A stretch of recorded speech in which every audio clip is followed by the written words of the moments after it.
Shalom. హెబ్రీలకు రాసిన పత్రిక 13వ అధ్యాయము 5వ వచనము. Hebrews chapter 13 verse 5. నిన్ను ఏమాత్రమును విడువను, నిన్నెన్నడను ఎడబాయను అని ఆయనయే చెప్పెను కదా.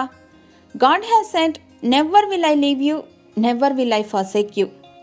రద్దీగా ఉండే కూడలిలో, మార్కెట్ ప్లేసెస్లో, షాపింగ్ మాల్స్ వద్ద చిన్నపిల్లలు తప్పిపోతూ ఉండటం గమనిస్తూ ఉంటాం.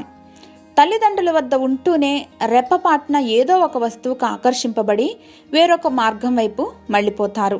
పేరెంట్స్ తమతో లేరనేటువంటి గమనింపుకు వచ్చాక పానిక్ అయిపోతుంటారు. కానీ తల్లిదండ్రులు దూరం నుండి వీరిని గమనిస్తూనే ఓ కంట కనిపెడుతూనే ఉంటారు. ఈ జీవిత పయనంలో మనమెప్పుడు ఒంటరి కాదు. సర్వవ్యాప్తి అయిన దేవుడు నిరంతరం మన చేయి విడువక మనలను నడిపిస్తూనే ఉంటారు. కొన్ని సమయాల్లో మనమే దూరం తొలగి దేవుడు విడిచిపెట్టారని పొరబడుతూ ఉంటాం.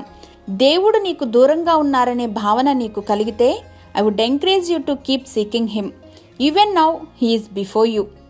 నీతోనే ఉన్నారు, నీ ముందర నడుస్తున్నారు, నీ చుట్టూ ఆవరించి ఉన్నారు. హల్లెలూయా. మహోన్నతుడైన మా ప్రియ పరలోకపు తండ్రి, నడికట్టు నరుని నడుముకు అంటి ఉన్నట్లు మీరు మమ్మను మీకు అంత దగ్గరగా ఉంచుకుని నిత్యము భద్రపరుస్తూ ఉన్నందుకు యేసుక్రీస్తు వారి ఘనశ్రేష్ఠ నామంలో కృతజ్ఞతలు సమర్పిస్తున్నాం మా ప్రియ పరలోకపు తండ్రి. ఆమెన్.